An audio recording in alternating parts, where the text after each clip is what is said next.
Petnajsti maj za 15. naslov državnega prvaka. Naslov gre tudi tokrat domov v Ljudski vrt. Ekipa je znova pokazala pravi značaj in se po porazu v večnem derbiju vrnila tudi po izgubljenem položaju na tekmi v Celju. Po hitrem zaostanku, izenačenju v 74. minuti, najprej prek Mešanovića.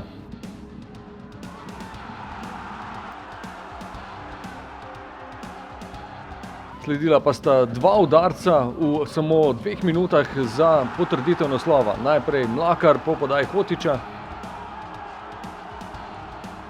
in potem po podaji Mešanovića še Dino Hotić za zmago 3:1 v Celju in za veliko zmagoslavje ter veselje na terenu in na tribunah.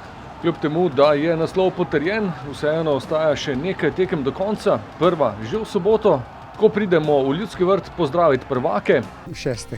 Vendar mislim, da je bolj pomembno to, da ima klub 15. in da je ta naslov končno tu. Zelo sem zadovoljen, ponosen na fante. Mislim, da je to, kar oni delajo, izredno.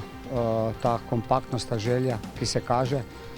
Kljub taki neki življenjski zgodbi, katera ni zmeraj samo pozitivna, je dejansko uspelo in ne da nam je uspelo, ampak smo suvereno prinesli pokal domov, tako da sem super zadovoljen. Danes je potrebno reči, da imamo od zadaj za golom navijače, ki so z nami, kateri so tu in to človek čuti. In pa jasno vse tisti, kateri stojijo v vsakem trenutku in nam dajejo podporo. In res velika hvala. Enostavno je tu delati, bi rekel, nekdo težko, po drugi strani pa izredno dobro, ker osvajaš lovorike. Maribor ima vedno zmagovalno mentaliteto in tako, kot se je videli, gara smo do zadnje minute, smo verjeli tudi, ker mogoče ni šlo vse po naših načrtih.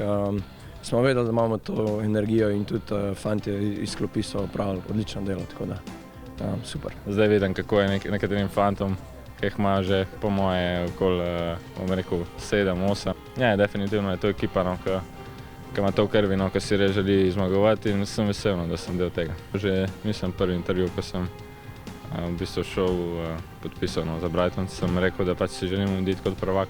Evo, zdaj mi je ratal, ampak res bi pa še osvojil še tisto, kar je za osvojiti do konca prvenstva in mi bomo dali vse od sebe, da še osvojimo to.